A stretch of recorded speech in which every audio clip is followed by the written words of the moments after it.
हाँ कर Yes. Hello everybody, this is Sandeep Sailwal and today we are here to understand an interesting topic in English subject, and that is phonetic transcription. Transcription, a very interesting subject. And why? Because in this subject we are going to learn how to write certain words and how to speak those words. Because in any language, for example Hindi, we write same words and we write them or we speak them similarly. There is no change. For example, if we are writing Ramesh, so we are speaking it same, Ramesh. There is no change. Spelling and sound both are same. But in case of English, that is not so. For example, you can see a word like chemical, or you can see a word church. There are two CH, but the sound is different. You can see another word, and that is machine. Here the sound of the word CH is k. Here it's ch and here it is sh. The change of sound. So that is a big problem. In order to solve this problem, an alphabet was invented, and that is known as IPA, International Phonetic Alphabet. International Phonetic Alphabet. So in this case, we got to know that in English language there are two alphabets. One alphabet is that alphabet of the letters, and we know that alphabet of the letters contain 26 letters. But alphabet of the International Phonetic Alphabet System, there are 44 sounds. And in order to learn proper pronunciation or speaking skills, we need to learn these 44 sounds. So let's begin.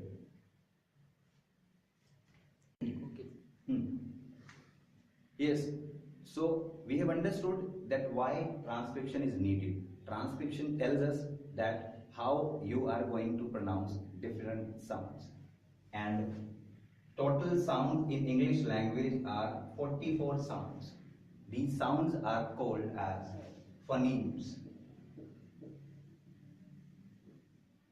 Phonemes. Phonemes are what? Hindi में भी हम सीखते हैं phoneme क्या है. Phoneme का मतलब है स्वर या व्यंजन.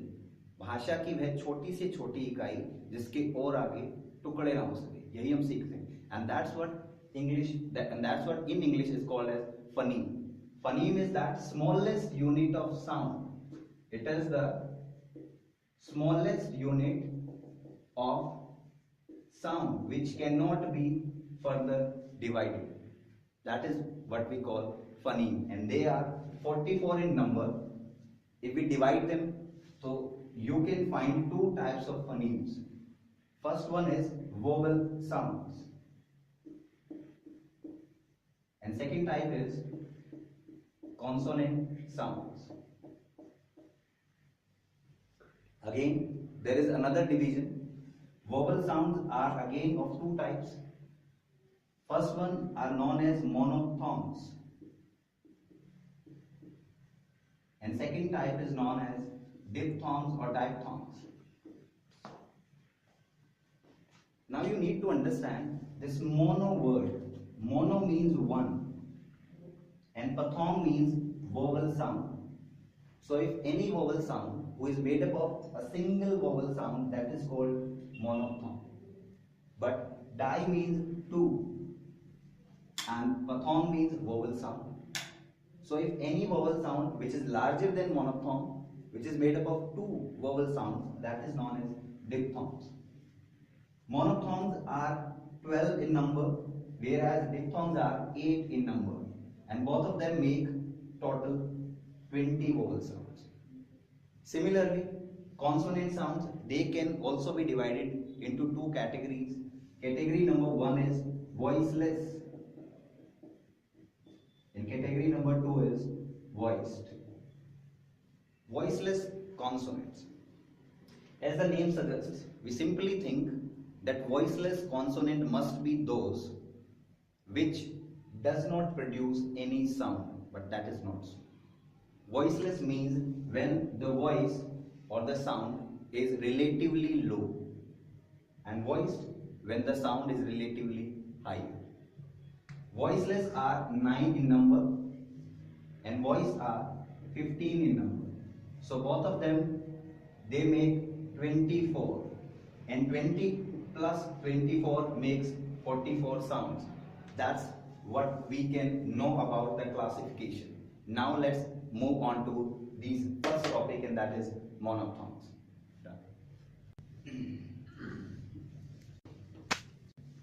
Okay.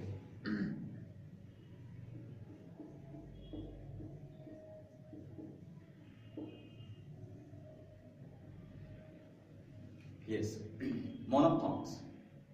As we have already studied, mono means one and pathong means vowel sounds. So these vowel sounds only contain a single vowel sound, and these are 12 in number.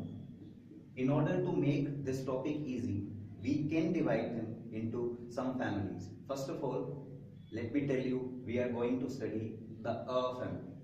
We are going to study here 5 different types of sound in English. 5 sounds and 1 sound. Generally in Hindi, there is only sound and then a. The sound changes. But in English, sound remains the same, but you can find a slight kind of change, and that is what we are going to study here. First of all, let's study how to write them in phonetic transcription. What is their symbol? First is when you write an inverted V. Second one is E. Third one is inverted E. Fourth one, in order to write this, you need to write 3 and then you need to add 2 dots or a colon sign. Fifth one, it is known as the longest and because it is longest, it contains these 2 sounds. You need to write first an inverted E and then you need to add simple E, and it becomes a long and finally for this you need to write A and then to add 2 dots. These are the symbols by which you can learn how to write them. Now let's understand where can we find such sounds. First of all, this sound, it is quite smaller in size. It is quite smaller in size, and generally it is found in the middle of the words. Smaller in size and found in middle of the words. It is made up of these 2 letters of English alphabet, generally U and O. Example are here. For example, if you write S-U-N, it is not sun, it is sun. U letter and the sound is it is not sun, it is sun. Again, S-O-N, it's not son, it is sun. So whether it is U, U or O, the sound is same. For example, C-O-M-E, come. S-L-U-M, slum or sum. So you can see both sounds on the on the different sides are consonant, and in the middle there is a vowel. So it is basically found in the middle. It is made up of U and O, and the sound is relatively smaller. Second one, another but what's the difference between this and this First, let's find out the similarities. Smaller, again found in middle. So what's the difference? Difference lies here. The difference is it is made up of E letter, and that's a wonderful change which you can find. For example, B-U-T, it is but, B-E-T, bet, another form of same in middle, but the sounds are different, but and bet.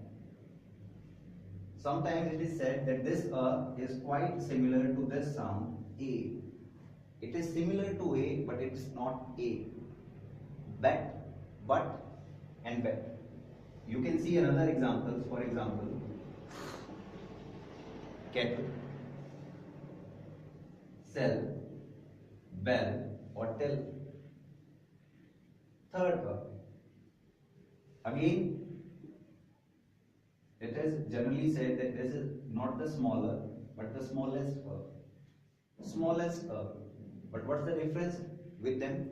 It can be found basically in two places, beginning or end. Those ers were found in the middle of the word, but this kind of is found in the middle or in the end. When it is found in middle, in beginning, it is known as or pronounced as and I'm talking about in Hindi sense. But when it is used in end, it is generally pronounced as ar. Another interesting point to note is in English phonetic transcription, this r sound, if it comes after a vowel, it is never pronounced. So this only becomes beginning and end. Examples are before you. For example, agu, and go, beginning. It basically becomes with above, about, around, in the beginning. But when it comes in the end, this sound can be produced by these four compositions, and these are ER, IR, OR, OR, and UR. ER, IR, OR, and UR. And these sounds generally produce sound. For example, teacher. Because we belong to India, and particularly we belong to Haryana, we produce a strong R, a strong R sound. But that is not so in English. Teacher, we produces like this. Teacher. But exactly this sound is teach, and the R, it is not pronounced. Correct pronunciation is teach, and you can see that it is made up of ER, which I have already told. Another example is DOCTOR. How do we pronounce it? We pronounce it like doctor, but correct pronunciation is doctor. This OR is making sound which is and it is found at the end of the word. Next one, fourth again this is also like but it's not found in the beginning or the end, it's found in the middle. And you can see or look at the example. It is made up of again these letters ER, IR, OR, and UR. But the difference is it was coming at the end, but this is coming in the middle of the word. Example, dirty. So it's not dirty, it's dirty. There is no r and then t. Dirty. It's a. We pronounce it like but it's not it's a. Dirty. Bird. It's bird, not bird. Bird. CURD. Curd. So this is the fourth. Now let's go to the fifth and the last, and that is longest. And because it is longest, there is no need to mention where does it use. Example. When we say but, small, bet, but now let's pronounce this. Bat. Clearly we can see that the sound is long. Bat. Man. It's not man, it's not men, it's man. Long hair, clearly visible. Blackboard. Black. It's not black. It's not black. It's black. Clearly visible that the sound is long. So this is what I have, the basic distinction between these or among these five sounds, and the last one is a. A sound, basically it is found in the beginning and middle. It is also found in the last, in the end as well, but it is not pronounced as a. It is in that case, when it comes at the end, it is pronounced as this a. We are going to see examples. First of all, a. C-A-R. Car. You can clearly see that this A is not a. This is a. This is not car. Fast. Start. Now let's have a look at the end. China. When anybody looks at this word, he or she pronounces it like China, but it's not China. No doubt R sound is coming at the end, but it is never pronounced as R. It is pronounced as China, China, China, and this is this one, third one, smaller cell. For example, if we need to transcribe this word, this is ch sound, and that is pronounced, that is written like T, and then a long F or a sign of integration. It is ch, and then we can see another sound I. It's a diphthong. A and I, chai, and then sound is na, and finally which we think as a, China, but it's not China, it's China. This. So that's what we all have with this family. Now let's move on to the next topic.